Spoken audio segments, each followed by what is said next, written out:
David, welcome. Welcome, David. Thank you very much, Ruud and Patrick. Really great to be here. How are you? Doing really well. How are you guys? Yeah, doing great too. Yeah. Also because you brought us some great music, among which your new single, Better Off. We will play it in a bit, but can you tell us how this song came about? So I wrote this song years ago, actually. This was a song that I had written my senior year of high school. So this was 2021, kind of coming out of the pandemic. And I had this instrumental lying around for years. And it wasn't until this past year that I finally had put lyrics to it. Various things happen in life. You go through different relationships, you meet different people, and different songs, I guess, kind of feel more relevant to the period that you're in. And so I came back to that one and I was like, oh, this one's actually a pretty cool track. I don't know why I tossed it to the side and kind of revisited it, and it turned into this. And it sounds great, but what I wonder is, how does a guy as young as you create music that sounds like it was made in the 80s or maybe early 90s? Like Pink Floyd, I heard some kind of influences. A lot of it just has to do, I guess, with what you listen to. Yeah, I'm a big fan of all that stuff. My main band, growing up was always Genesis and Phil Collins and Peter Gabriel and those guys.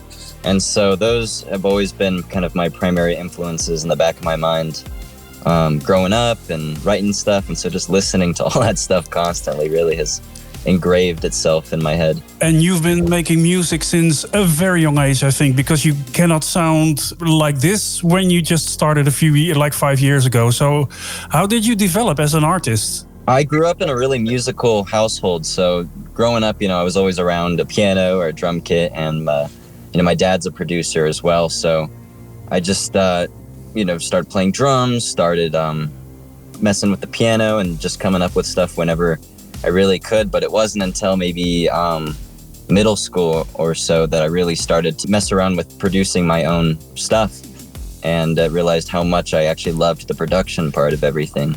So I've just kind of been doing it every day since then. That's not where you stopped, because you also you recorded yourself, you mastered the music yourself, you make your own album cover, and you produce and direct maybe even your own music videos. How are you able to do so many different things and different aspects of the music business all by yourself? It's cheap if I do it like that. True. It saves me a lot of money. No, it's... I enjoy kind of having control of all aspects of the project. There's a certain vision that I have when I go into an album or anything really, and kind of having congruency between all the parts. False hope, David Hale, but you just told us about how you like to keep things in control and do stuff yourself. But this was a collaboration, and you did a few with this guy called Yate. How did the two of you get together and work on projects? Alex, he's out of Austin, and he's someone that I met on YouTube years ago over the pandemic, and we've just bounced ideas off each other. We all have really similar influences and ideas, and so he's a really fun guy to work with. I always find myself really enjoying whatever I do with him, so he's just a great person to bounce ideas off, whether it's something we're working on together or not. But there's people that I've worked with. I've got a friend out in Poland that I've done a lot of work with. I've got some people out in England that I've done stuff with. Someone in Australia that I'm doing some work with. So it's really cool to be able to just collaborate with whoever these days, with how easy all this makes it, So great how it works these days. Yeah, exactly. Yeah. We basically just email each other and text each other little snippets of things back and forth. And then in Alex's case, he's a producer too. And so that makes things a lot easier when we both have our own home recording setups. So we can just record our parts, and he can either stick things together or I can, and it ends up sounding good somehow in the end. Yeah, it really does. And you're not sitting still, because you just released the single Better Off, which we're gonna play in a minute, but you're also working on new releases already. I've got another single coming out in February 7th. I've got a second single from my upcoming album. We're gonna do 3 singles. So first one was Better Off in January. Then we've got the second one called Imperfect Love That one will be February 7th. And then I've got one more March 7th.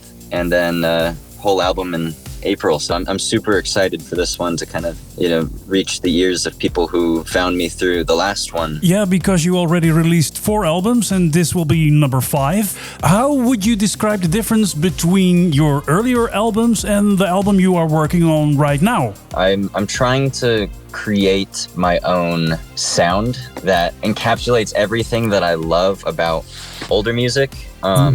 Great stuff, 70s and 80s, a lot of those tracks just have incredible themes and sounds and how they build up and melodies. But there's a lot that I love about modern production and modern tracks, and you got to really condense it down to feel contemporary. So yeah, the newer stuff that I'm doing, I guess, I feel like I've done a better job of kind of creating my sound as opposed to trying to sound too much like someone else. Think about the ways I could have done this. Better Off, the current single by David Hale, who we are still talking to on the phone. And David, I have to tell you something. Patrick and myself are always listening to new releases every week. It's many songs, and most of them we dismiss immediately because so many new releases nowadays sound almost generic. They have the same melody line, the same build-up of songs. And I really have to say that it's nice to come across an artist like you who still makes songs. I really appreciate you. Thank you very much. Yeah, I think a big half of it that people forget, you talk about how there's that generic chord sequence and generic melody and a lot of that kind of stuff. Half of it's the production, a lot of those people, the older stuff that you listen to, they really know what they're doing as far as creating these really immersive chord structures and song structures that just really, they tell a story or they make you think of some particular memory that you have maybe. And so taking that concept, I guess, but then putting it through modern production methods really it gets you something cool, I guess. That's kind of what I'm trying to go for. Thank you so much for talking to us, but do get on the road in the future. Yeah, I'd love to. It's great. It's great.